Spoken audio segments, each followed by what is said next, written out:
Many a historian has noted that those that don't know history are doomed to repeat it. The Bible says the people perish for lack of knowledge. And we've had former members of the Soviet secret police on. We've had victims of the Soviet secret police from Eastern Europe and Russia on. We've had victims of the communist oppressors on from China, the Maoist. We've had victims of the Vietnamese oppressors on. And I've also interviewed survivors of Hitler's Germany as well. But there is an author, Hilmar von Campe, and he's written Defeating the Totalitarian Lie, a former Hitler youth warns America. And I've scanned over the book. It's excellent. I just got it last week before I went out of town, but I do recommend it to everyone from his perspective. So for the balance of the hour, the next 51 minutes, we're going to be spending some time with Hilmar von Campe. He moved out of Germany after World War II and lived in Central South America and then Mexico and now the United States for the last 20 years. His website is voncampe.com. We have that up on screen, also simulcasting on the radio at prisonplanet.tv for prisonplanet.tv members. And it'll also be archived up there for everybody who wants to be able to see the show, not just hear it. I want to thank all the great radio listeners as well. But they have openly announced 3.4 million Girl Scouts are being trained by Homeland Security to, quote, fight terror and be a PR spokesman for the government. They always claim it's for Al-Qaeda. Then they flip it and say it's for Homeland Security, for gun owners, conservatives, libertarians. We broke the MIAC report and the DHS report 8 months ago on that subject. Here, when I was in Hardin, Montana, the last night I went up to Billings to catch my plane the next day. In the hotel was a Girl Scouts convention with police and Homeland Security. So I'm not just reading this in the Associated Press. I am seeing it. The Boy Scouts, New York Times reports, are training for gun confiscation to, quote, take on disgruntled vets. The New York Times says it's a good thing. We cover that in my new film coming out fall, The Republic. They've got citizen spies everywhere. They're training everyone to spy. They're training us to submit to tyranny. It's happening all over the planet. The hate speech laws, in the name of fighting Hitlerian-type things, are actually being used to bring in Hitler-like systems of control. So joining us is Hilmar von Campe, author of Defeating the Totalitarian Lie, a former Hitler youth warns America. And we're going to get into his warning to America and the parallels today. But I first want him to describe the citizen spies, the Hitler youth, the process, how they turned them against their families, how this culture took over. Because the Germans were very moral people. Just like Americans in the 30s and 40s were more moral than we are now, Germans were very moral then, probably even more moral, because I've studied it, on average, crime rates, not stealing, not lying, than Americans. A very moral first world Christian nation taken over by Hitler very quickly. Now, that can happen here, and they are training the police and military to engage us now. So we're going to talk about all of this and how we stop it. Mr. von Campe, thank you for joining us. Well, I'm glad to be here and on your show. It's good to have you here with us today. You've got the floor. Tell us about your youth, being in the Hitler Youth, what you witnessed.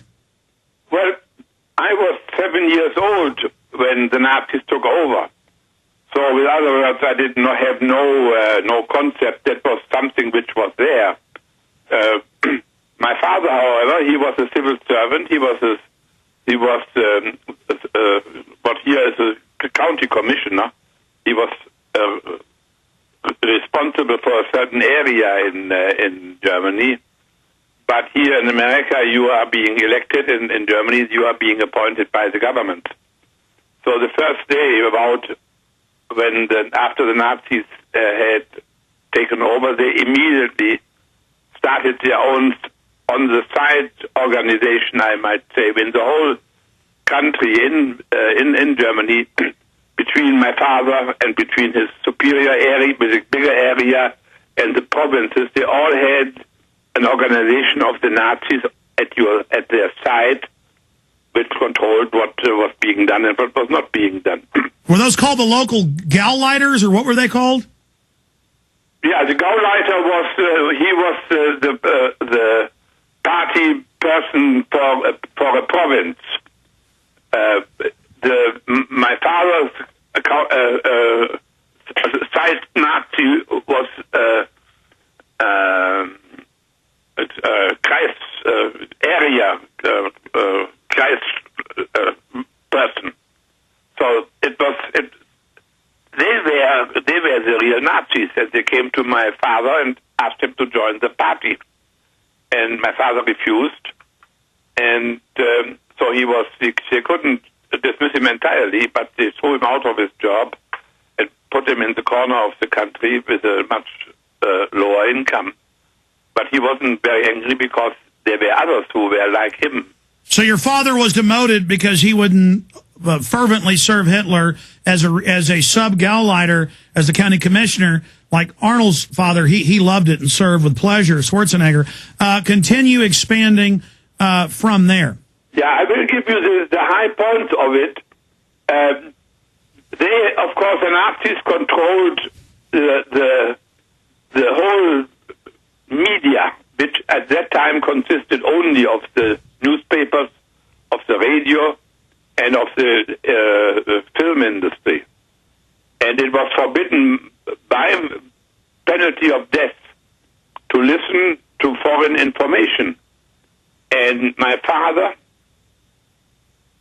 when there were two broadcasters at that time, one was BBC, and another one was Büro Münster in Switzerland, who broadcasted German language information into the air, and my father at 10 o'clock at night sat in front of the radio and listened to what they had to say. So he was informed about what other people thought about the German. So even though your father didn't like Hitler, his son ended up being a Hitler-Jugend. Explain how that happened. Well, he just didn't. I mean, I think he was aware of the character of the Nazis. And in our family, there were two groups pretty soon.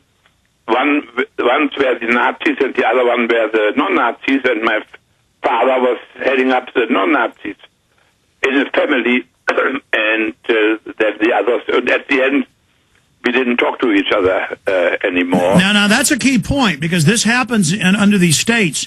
The state knows the sons or the daughters are young. They want to show off to their parents.